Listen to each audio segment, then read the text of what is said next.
Welcome to Esalen Live, where we chat with change agents and swim deep waters in an ongoing exploration of human potential.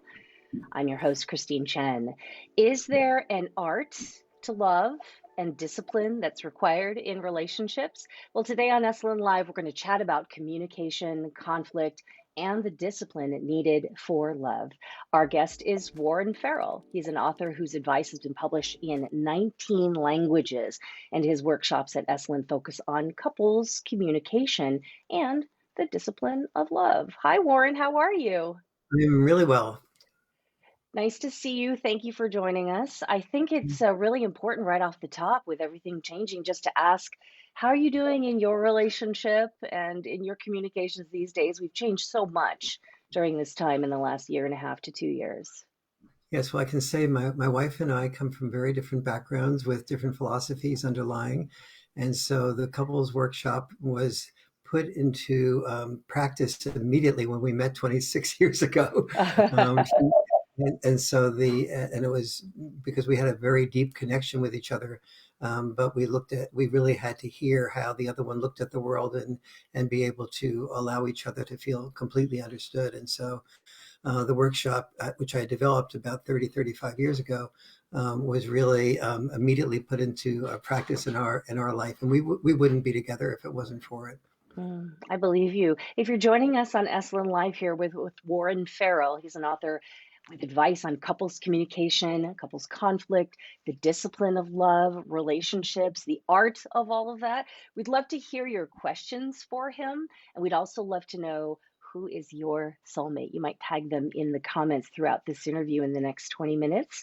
And I want to start off, Warren, by asking you first to define the word couple.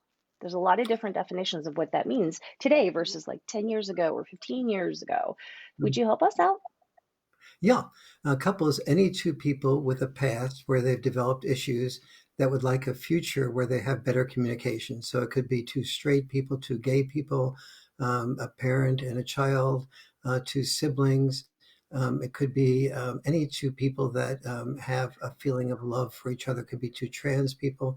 And so in the workshop, we've had a lot of gay couples and a lot of um, couples that have been together who very a short period of time, like 6 months or a year.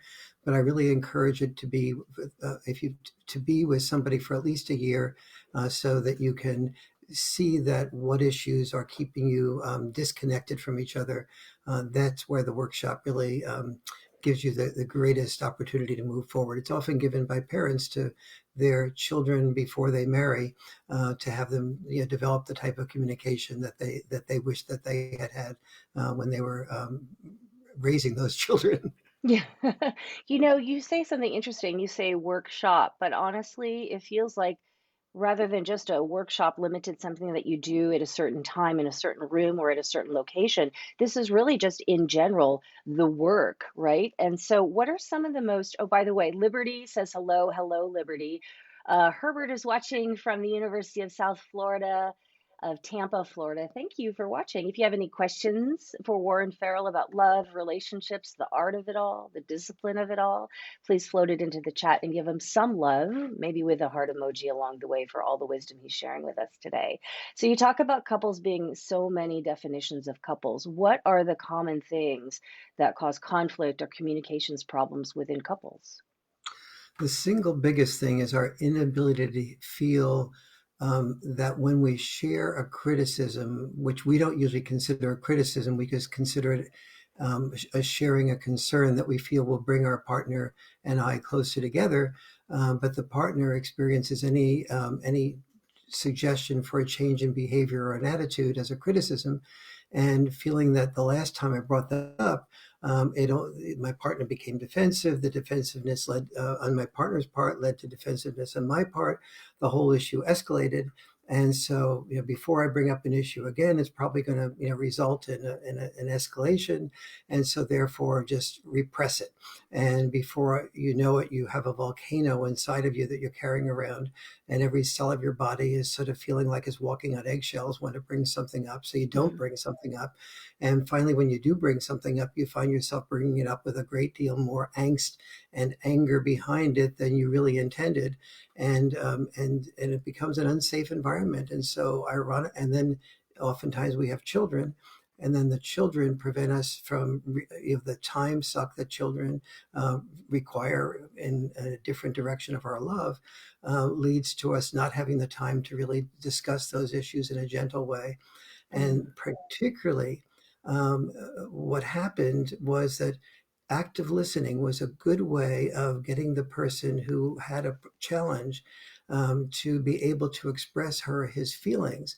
But usually, the person listening to the criticisms or the concerns didn't feel safe, because they were giving up their ability to be defensive, which is biologically natural.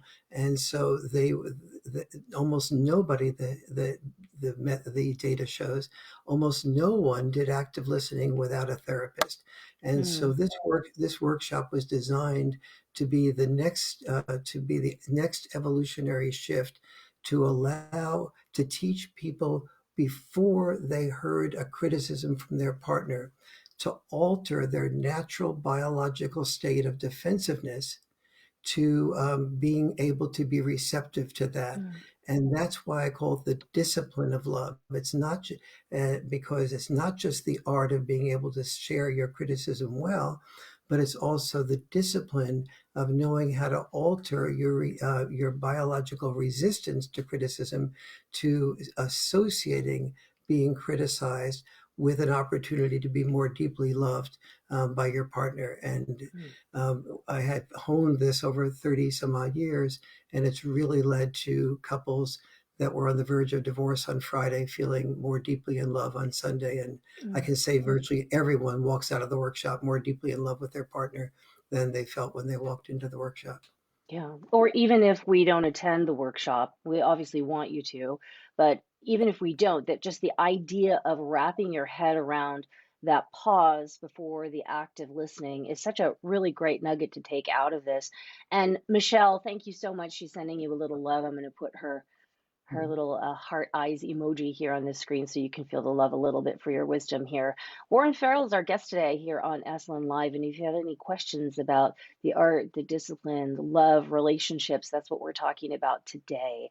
I do want to bring up this phrase that you brought up. And those of you watching at home, if you have ever felt with your partner or in a couple that you were walking on eggshells, I want to draw attention to this particular phrase because this is the residue, from what I understand, Warren, the residue of many moments of feeling criticized but not addressing the issue. Like what ends up happening in the relationship is that you are walking on eggshells, and so therefore it just builds on itself. Can you talk about how when you don't interrupt this cycle that it just builds? Yes, basically, the feeling that you have of a lack of safety makes you feel every time you are feeling a concern that you can't bring it up, and then you sort of repress it and push it inside of you. And you think, okay, after a while, I'll forget about it. And you do and don't forget about it. It dissipates in terms of its intensity, but you're really keeping it on some level inside of you. And you see this when, suddenly you do bring something up and you realize that there was more, that one thing that you brought up led to something else that you were angry about, and you sort of see that volcano erupt, and then you feel badly that you got so upset afterwards, because what really happened is you never really dealt with that to begin with. And so there's a number of steps that I've developed to overcome that. The first is the art and the discipline of appreciating. So I work with every couple to begin to every Monday or Wednesday night to choose a time that they'll share at least three appreciations with each other, for example. And then on those appreciations, I teach them how to not just appreciate each other in general, like saying, I love the dinner you cooked tonight, but saying 7 levels of specificity about what you appreciated about that dinner. I love the fact that the skin on the turkey was so crisp. I love the fact that there must have been sage and oregano in there. What else was in that in your dressing? And how did you keep it so moist? So that's just a few examples of the specificity that allow the person feeling appreciated to feel more deeply heard. Then I divide the workshop into 2 parts. Not the workshop, but I ask you in the workshop to divide your week into 2 parts. 166 hours of a conflict-free zone and 2 hours that you set aside each week that I call a caring and sharing time, where during that caring and sharing time, you have an opportunity to prepare yourself to hear just one concern your partner has and to meditate with 6 mindsets into being willing to get into a place where you know that as you provide that safe environment for your partner's feelings, no matter how badly they're expressed, your partner feels more love, more secure, and more faith that there's she or he knows that there's always going to be a safe environment for them to say what they really feel they want to say and the way they want to say it, not be criticized because they exaggerated or distorted or got angry, and that as a partner feels safe being able to do all those things in that way without being criticized, she or he begins to open up. And so I develop a method in which the partner hearing the criticism first needs to feel safe in order for the person expressing their feelings to be safe in expressing them, and then set Warren, aside. Yes. let me ask you this because Mhm. I guess we're getting some questions about how to do this if we're not allowed to or cannot afford to or can't get into the workshop because your workshops tend to sell out. How do we set up a conflict-free zone at home in the real life that we live in, perhaps Right. not traveling to Esalen at this point for safety reasons or any other? Because that question came up so often, the one blessing of COVID for me was because the workshops were canceled. I had a chance to develop a Zoom course, and so I put 2 couples through the entire workshop, created handouts that any couple could use, and so. If couples email me, or if you cannot afford that workshop, you have the option of emailing me at warren@warrenfarrell.com. But how And do can you give us kind of like a guidance, like what would be the key things that we would need to put in place for a conflict-free zone in a conversation in a couple? Like what would be yes, some, when you said make it safe, what does that mean? yes, it first means that like when a criticism comes up, you need to really know how to anticipate. You would need to anticipate knowing how that you will deal with it, and that means not dealing with it at the time that it comes up, but it means doing something like one of the sustainers of a conflict-free zone. There's six basic sustainers of a conflict-free zone that I teach. One, for example, is journaling. So you take the criticism that your partner gave you that you would like to respond to, and the first aspect of journaling is you go to your computer and you write down what I call the self-righteous stage, every reason that you are 100% right and every reason your partner is 100% wrong. So you get that out of your system. And from that, you go to the second stage, which is, well, one thing that maybe I could have done differently.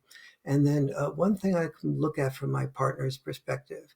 And then suppose I were to argue this or to think this through in an empathetic way from my partner's perspective, how would this look like? Knowing that you don't need to share any of this with your partner and give away anything that your partner did or said that was right, but at the end of the process, you soften, you hear things from your partner's perspective, and you have a change in the cellular energy in your body to be more receptive to what your partner is going to be saying, and knowing that you really can create the space for your partner to share whatever she or he says, and when they have that space to do so, they will feel more gentle, more um, caring, and more loved and more safe.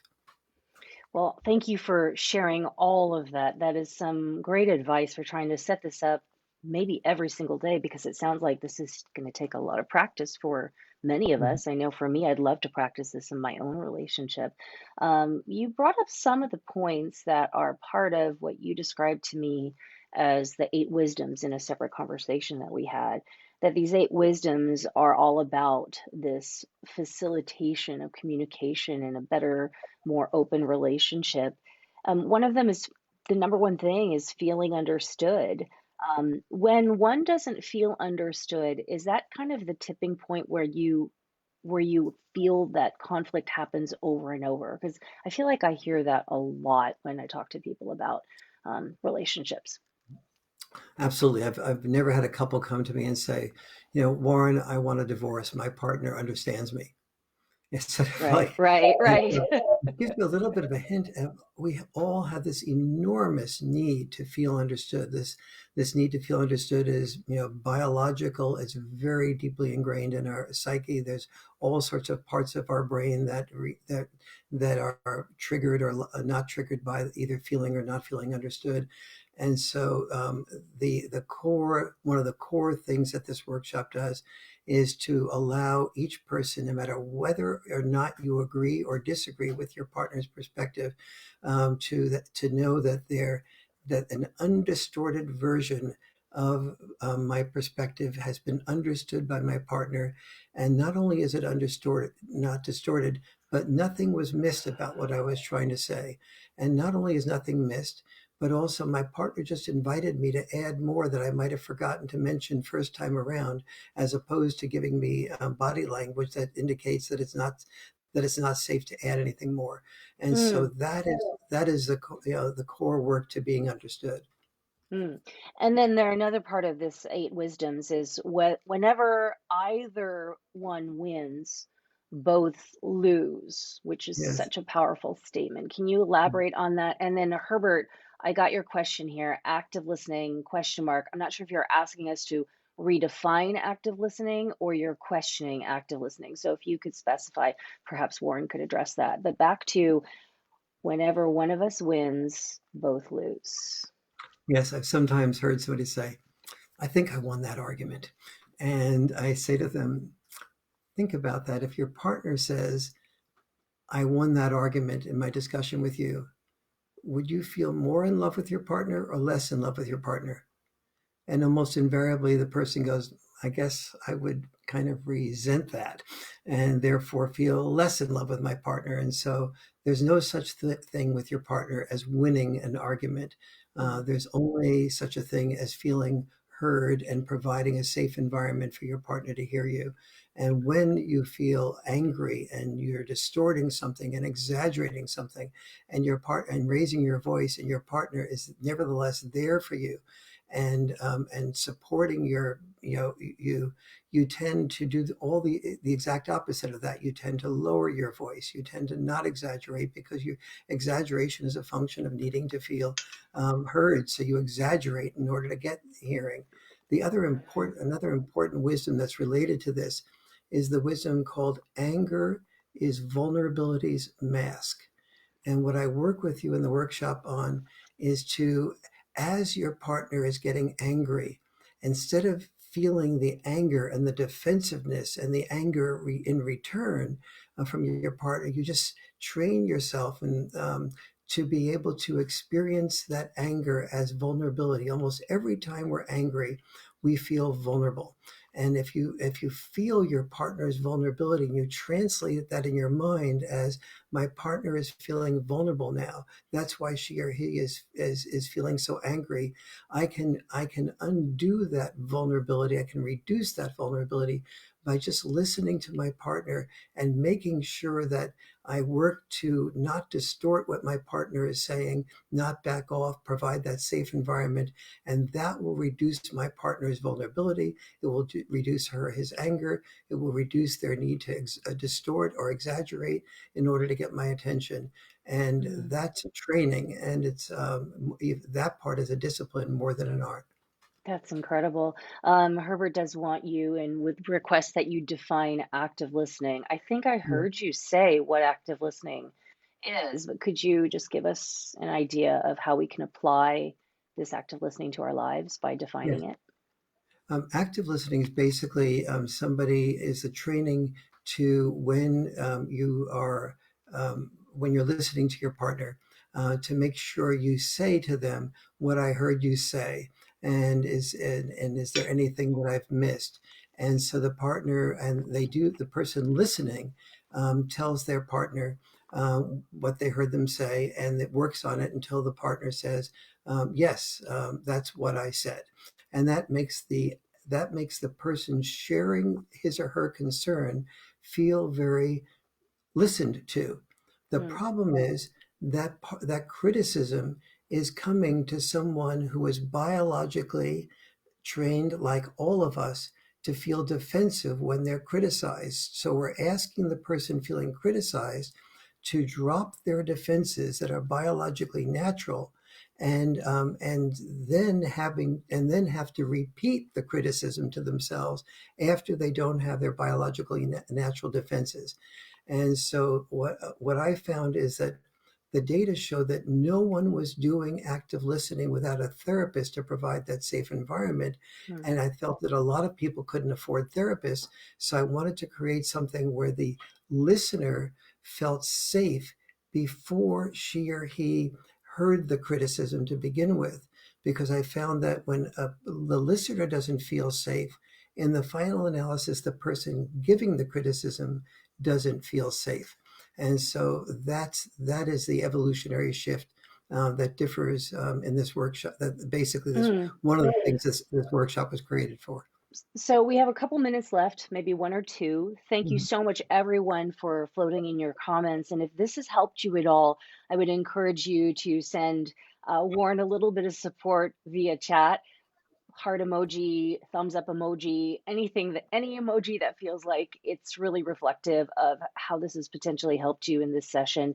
And piqued your interest on maybe how to explore. One last thing on the eight Willis wisdoms I wanted to bring up is the idea of that falling in love is natural, but sustaining love is not natural. You at home, if you agree or disagree, would love to hear it in the comments. And again, 1 or 2 minutes left for you to ask your final questions. So, Warren, Yes, sustaining love, not natural. yes, we're biologically, programmed to be able to fall in love with somebody, usually, but not always, from the other sex, and some percentage from the same sex. But that is a very natural instinct. That was what it was required as an instinct to be able to, have the incentive to reproduce. However, when we get together, when we have differences, we're also we tend to express our perspective and hear our partner's perspective very defensively, and the result is that the emotional distance between us tends to grow. Now, we may have reasons to stay together, like we want to stay together for the children. We want to stay together because I need the economic security or the emotional support of my partner. But after we start feeling less and less emotional support, we begin to drift, and that we drift into being devoted to our to work, to being devoted to maybe even the church, to good causes, to our children, and we often drift away from each other and don't feel we feel that we're held together by things that take away our time, and we don't know how to handle create a safe environment for our partner expressing their feelings.